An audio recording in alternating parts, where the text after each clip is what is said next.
Hello guys, good morning. Nandito tayo ngayon sa isang clinic dito sa Naga. So, andito tayo guys sa clinic dito sa Naga. Kasama ko ay si Papa. Magpapa-KUB kami. Yung sa kidney para ma-check ang kanyang kidney. So, nag-aantay kami kay Doc. Mga 11 pa dadating si Doc. So, ang oras natin is 10:14 in the morning. So, dahil, di ba, pandemic pa rin. Kaya, ang antayan dito, guys, dito sa labas. So, may mga upuan na pwedeng, yan, pag-aantayan ng mga pasyente bago pumasok sa loob. Ito yung tent dito.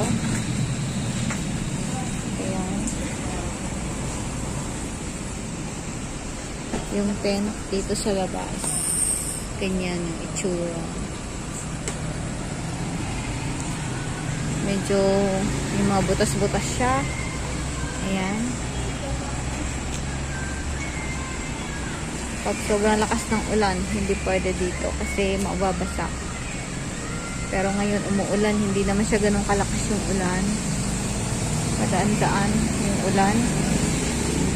So, after dito, pupunta ulit kami dun sa kanyang doktor para ipabasa natin ang result. So, 11 pa dadating si Doc. At, syempre, kailangan niya uminom ng tubig ng madami kasi pag nag-KUB, yung ultrasound sa kidney, kailangan ay maraming ininom ng tubig kasi hindi siya pag-ultrasound pag hindi siya naiihi. So, dapat naiihi bago i-ultrasound. Naiihi na daw siya kanina pa. So, ayan, meron tayong biniling mani kasi matagal. Wala pa si Doc. So, may nag-iikot dito. Nag-iikot, nag-itinda ng mani. Ito na muna yung ngat-ngatin natin.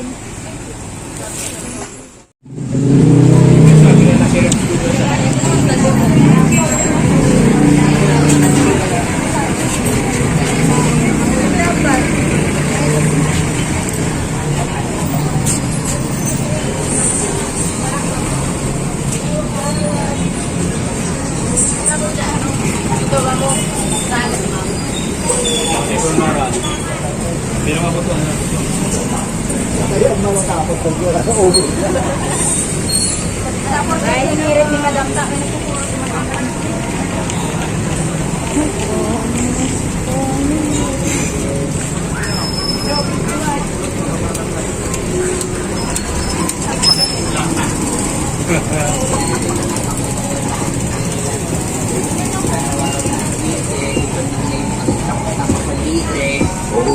Di mo ako masisisi kaya ako nagyayo sa iyo ko kami lang ang VIP.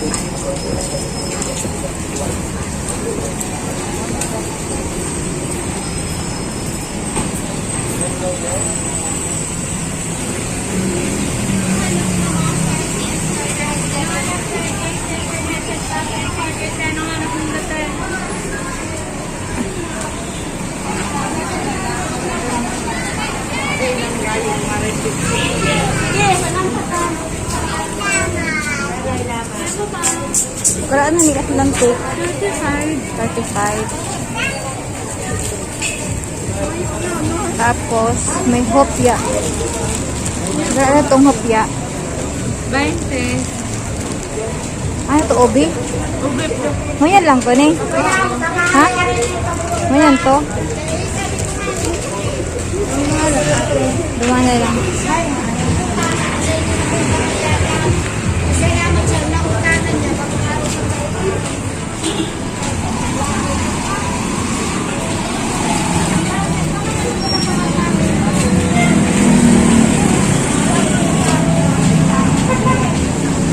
People's Market.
Gante, masarap.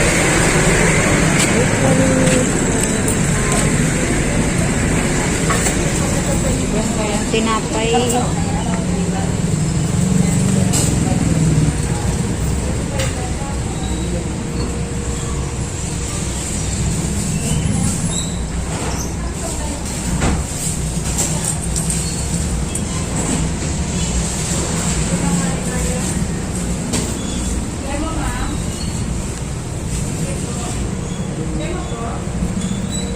Oh, to cheese milk.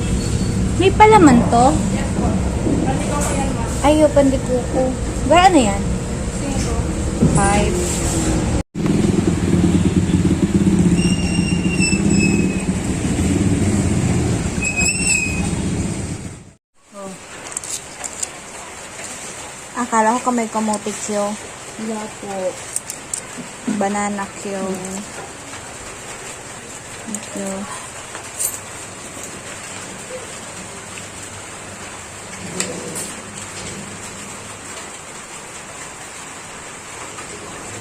Sin na. Sin, gusto mo banana kyo? Sige. Banana kyo, koy. Yan, may banana kyo dito, guys. Kayong hapon. So, meron tayong banana kyo, ma. Banana kyo, ma. Ayan. So, malabo ang ating camera.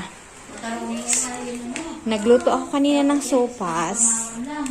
Patay na lagayan. Opla, pumasok siya. Oh! Ito. Ayan. So, malabo ka lang ito.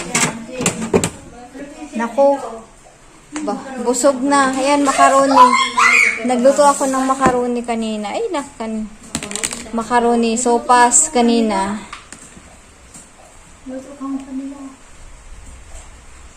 Nagluto ako ng sopas na uubusan ng sabaw. Ano? Sarap? Parang ano siya, hinog sa pilit. Hello guys! Good afternoon. Ayan, hapon na po dito sa Pilipinas. At syempre, meron tayong banana cue.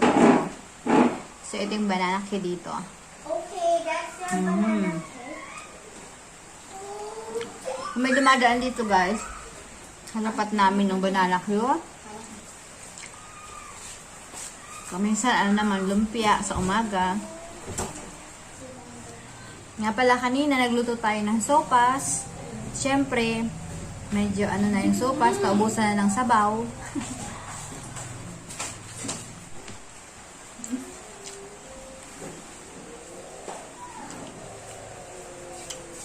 Parang masarap to be sa partner sa anong sopas. Pwede? Ano natin yung sopas. Meron dito sopas guys. Oh, sopas na walang sabaw. Ayan. Ubusan ng sabaw. Meron pa sa kaldero. Nako, wala ng sabaw.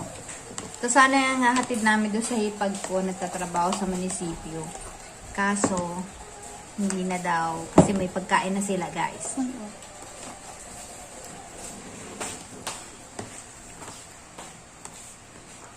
Sopas.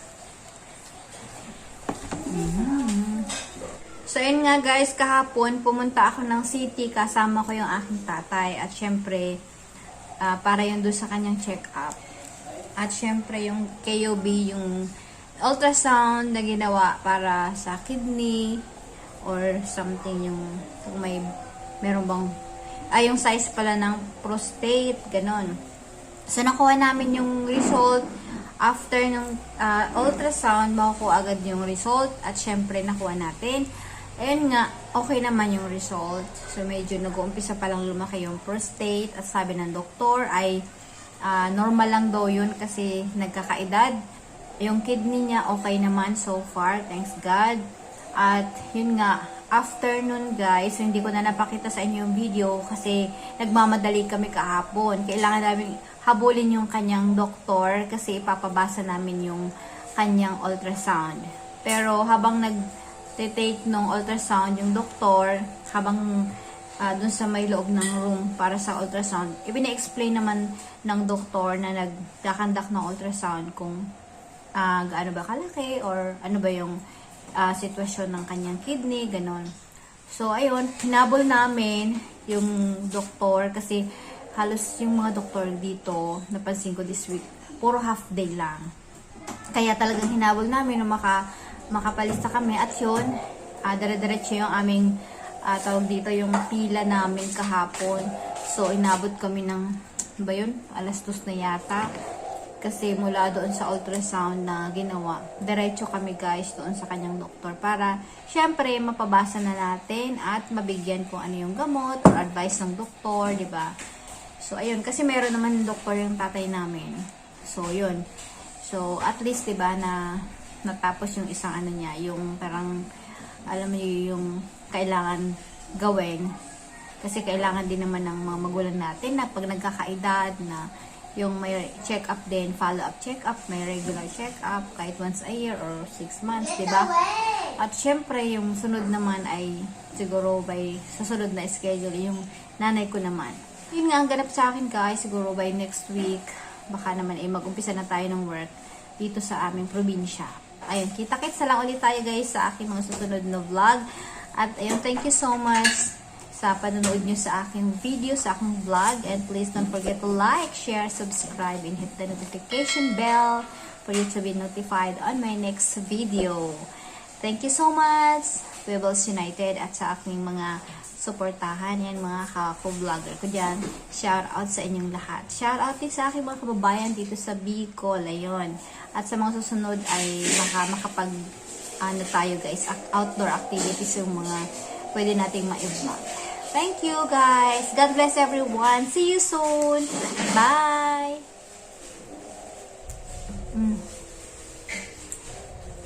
Naasukal siya oh.